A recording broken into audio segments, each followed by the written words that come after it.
So this is my look. So first mga friends, mag-bond na tayo ng hair. So the first one is contouring our face.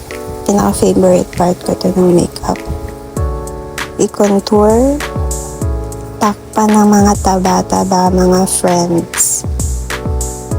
Next is brow gel from TikTok. Sobrang ganda nito kasi meron na siyang kasamang color na iba.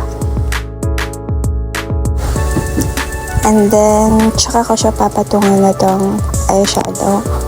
Diba ang weird? Eyeshadow yung nilalagay ko sa eyebrow ko. Pero, mas okay kasi siya sa akin. Mas comfortable ako ilagay yung eyeshadow sa eyebrow ko. And, tsaka tayo magko-concealer. So, ito na yung pinaka-foundation ko sa buong face ko.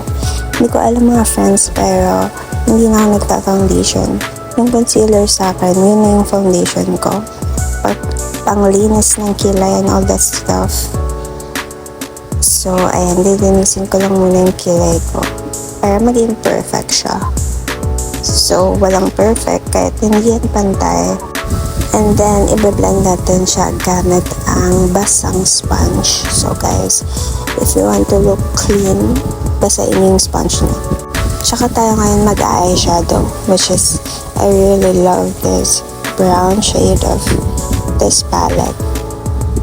Sobrang bagay niya sa mga mestiza or morena. Basta mabe-blend niya siya ng maayos.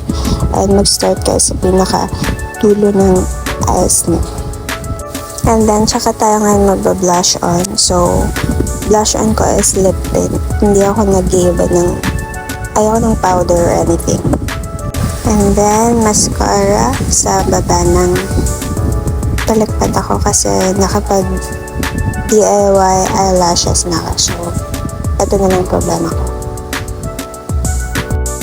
And then, i-clean lang natin yung nose contouring natin. So, lalagyan natin siya ng concealer, which is I really love. At tsaka tayo magpa-powder mga friends from O2O. Sobrang ganda neto kahit pagpawisan ka or anything, kahit sobrang pawis mo, hindi ka mawawala.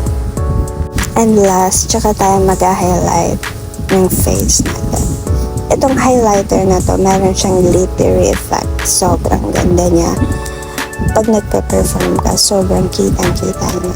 So ayan, tignan niyo kung paano mag-shine ang isang friend nyo. And then, lalagyan ko lang ng matte lipstick tong lip gloss para mas maging maganda siya.